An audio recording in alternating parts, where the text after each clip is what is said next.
Olá, meus amores, tudo bem com vocês? No vídeo de hoje, nós vamos dar continuidade ao assunto sobre as novas formas de pensar, dando destaque para o desenvolvimento científico.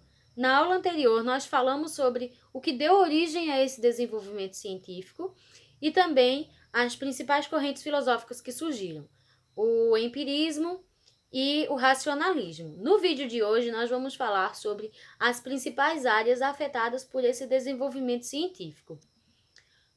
Esse desenvolvimento científico, ele é mais conhecido como Revolução Científica do século XVII, e ele nada mais foi do que um aprofundamento das transformações iniciadas no século anterior no campo das ciências, no caso no século XVI, a partir ali de 1500.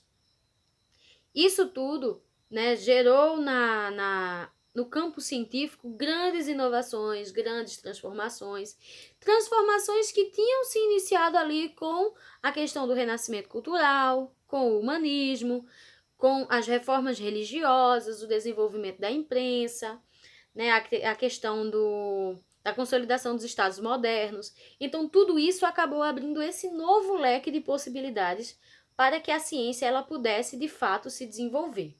Os principais campos afetados por esse desenvolvimento científico vão ser a astronomia, a física, a medicina, a matemática e a biologia. Os cientistas desse período, eles chegaram à conclusão de que todo fenômeno natural, ele poderia ser expresso por meio da matemática. Então, não importa se é um elemento da natureza, se é uma questão do corpo humano, o que quer que seja, ela poderia ser explicada através da matemática, tá bom? Então, a matemática, ela ganha cada vez mais espaço no campo das ciências. Eles também chegaram à conclusão de que era necessário separar a ciência da religião. Para eles era fundamental que isso acontecesse, porque a igreja ela acabava limitando muito os conhecimentos científicos, do que poderia ser pesquisado, o que as pessoas poderiam ou não saber.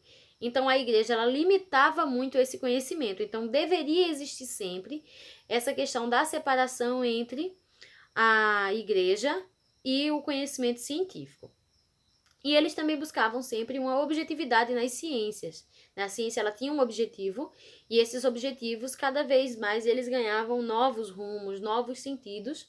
A cada vez que um objetivo fosse atingido, esse objetivo conduziria esses cientistas a novas possibilidades, novos questionamentos, novas descobertas. Então, era fundamental que esse desenvolvimento ele acontecesse. No campo da astronomia, nós vamos ter o primeiro astrônomo da história da humanidade, é um grego chamado Aristarco de Samos. O nome Samos é justamente a cidade onde ele morava, tá bom?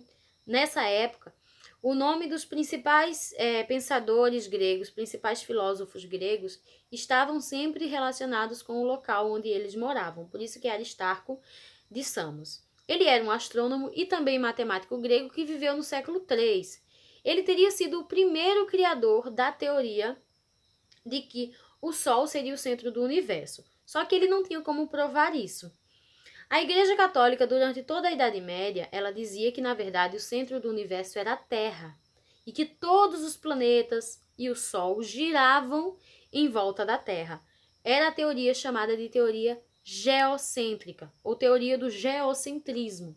Geo significa terra, centrismo, centro, tá bom? Então a igreja ela defendia isso de forma aberta e quem tivesse doido que inventasse de questionar. Até que mais ou menos ali no século XV, um homem chamado Nicolau Copérnico, ele cria uma nova teoria sobre o movimento dos astros. Ele criou uma teoria chamada teoria heliocêntrica, que ia diretamente de encontro à teoria geocêntrica defendida pela Igreja Católica. Nessa teoria criada por Copérnico, ele dizia que, na verdade, o centro do universo não era a Terra, mas sim o Sol, e que tanto a Terra quanto os outros planetas giravam em volta do Sol. Por causa dessa teoria, Copérnico ele acabou perdendo a vida na questão do Tribunal do Santo Ofício, na Inquisição. Algum tempo depois, já no século XVII, um homem chamado Hans, eu não sei pronunciar o segundo nome dele, em 1608 ele criou o primeiro telescópio da humanidade. Telescópio esse que depois foi utilizado por Galileu Galilei para comprovar suas descobertas, né, e fazer novas descobertas também, e comprovar principalmente a teoria de Copérnico. Existe uma história bem curiosa por trás da história de Galileu Galilei. Através dos seus estudos, através da comprovação da teoria de Copérnico, Galileu ele acabou sendo preso e passou por um processo inquisitorial, ou seja, uma investigação do Tribunal de Santo Ofício, que poderia conduzir ele ao mesmo destino de Copérnico. Só que ele resolveu negar toda a sua teoria para não morrer. Então, em decorrência disso, em decorrência de ter negado a sua teoria, ele acabou sobrevivendo, tá certo? Galileu ele é considerado o primeiro ser humano a usar o telescópio para investigações astronômicas. O telescópio ele não era utilizado até o momento para investigações astronômicas, mas sim para observar objetos a uma distância muito grande. Então, Nicolau, ele acabou... troquei o nome. Galileu Galilei, ele acabou utilizando o telescópio para fazer observações noturnas, observações do universo, observações do Sol, tá certo? E ele conseguiu comprovar não só a teoria do heliocentrismo criada por Copérnico, mas também descobrir coisas que até então eram completamente desconhecidas para a humanidade, como as manchas solares, as crateras lunares, o próprio relevo da Lua, as fases de Vênus. Ele descobriu que Vênus tinha fases. Ele também descobriu os principais satélites de Júpiter. Ele descobriu a natureza da Via Láctea e fez também a descoberta de várias estrelas. Então, Galileu Galilei ele abriu todo um leque de possibilidades no campo astronômico para a humanidade. Depois depois de Galileu Galilei, nós temos um homem chamado Johannes Kepler, que no ano de 1609, através das suas observações e dos estudos, tá passando uma moto, e dos estudos feitos por Galileu Galilei, gente, que moto barulhenta. Eu acho que ou é uma moto ou um carro, alguma coisa assim, só sei que é muito barulhenta. Então, Johannes Kepler, ele utilizou também os estudos de Galileu Galilei, de Copérnico, para poder formular suas teorias. E ele criou as chamadas leis de Kepler, que são, na verdade, 3 leis fundamentais da mecânica celeste, né, que explica justamente as órbitas dos planetas. Galileu Galilei descobriu que os planetas giravam em torno do Sol, mas ele não sabia a rota exata, nem nada. Então, Kepler, ele formulou a teoria de que cada um dos planetas tinha sua própria órbita, tinha o seu próprio tempo de rotação. Então, tudo isso acabou abrindo ainda mais as possibilidades no campo da astronomia. E, em seguida, nós vamos ter Isaac Newton, em 1687, baseando-se nas obras tanto de Galileu Galilei quanto de Kepler, ele vai formular as chamadas leis da gravitação universal. Nessa lei, ela explica o movimento de todos os corpos celestes, onde ele vai descobrir a questão da gravidade, né? A questão de por que as coisas caem aqui na Terra e não caem no universo e tudo mais, né? Essa questão do campo gravitacional da Terra, inclusive, através das teorias de Isaac Newton, que existe aquela história de que a maçã teria caído na cabeça dele e que ele teria formulado essa questão das teorias da gravitação dos corpos e tudo mais. Então, tudo isso abriu esse campo de possibilidades para novos conhecimentos, novos estudos, e que posteriormente levou o próprio homem ao universo. Era algo que era completamente novo, completamente desconhecido para a humanidade. Já no campo da medicina, William Harvey, em 1628, ele que era um médico do Reino da Inglaterra, ele fez descobertas muito importantes sobre a circulação sanguínea e o funcionamento do coração. Gente, o coração era algo intocável, era algo que ninguém falava em mexer. O próprio corpo humano para a Igreja Católica era algo inviolável. Então era proibido você dissecar um corpo, você analisar, né, os tecidos e tudo mais, era proibido. Então, através dessas revoluções e através da dissecação de corpos, esses estudiosos puderam descobrir a questão do funcionamento dos órgãos, né, a questão de como cada órgão reagia a determinada coisa, descobrir doenças, descobrir tratamentos. Tudo isso foi muito importante no campo da medicina. Através das suas descobertas, ele escreveu a obra chamada Um Tratado Anatômico sobre o Movimento do Coração e o Sangue nos Animais, organizado em 17 capítulos diferentes. Esse é considerado um modelo fundador e o protótipo do método científico da pesquisa moderna, da pesquisa médica moderna atual, tá certo? E esse negócio tá prendendo meu cabelo. Então, graças aos seus estudos, ele pôde saber como o coração funcionava, que o coração, na verdade, era um músculo, como funcionava essa questão dos vasos sanguíneos, o que era veia, o que era artéria. Tudo isso ele pôde descobrir e pôde possibilitar, né, a outros cientistas, outros estudiosos, novas descobertas.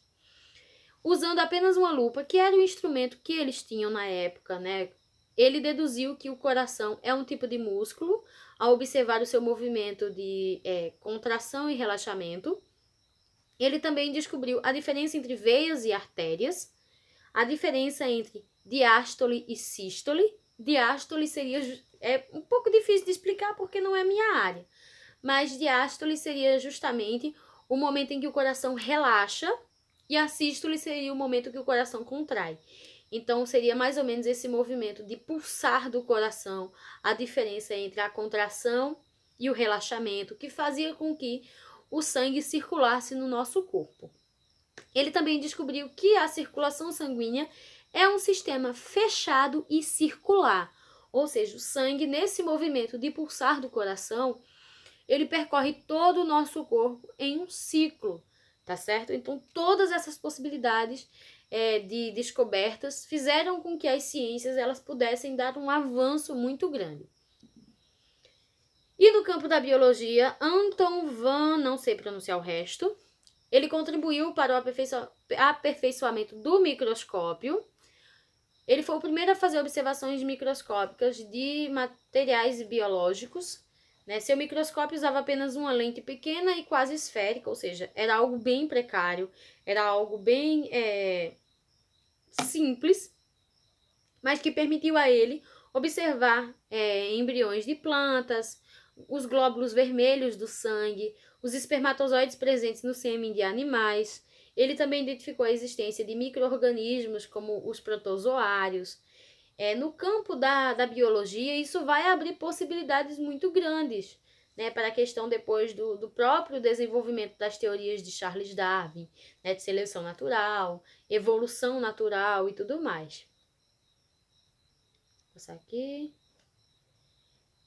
Tudo isso, gente, só foi possível graças ao apoio dado pelos monarcas.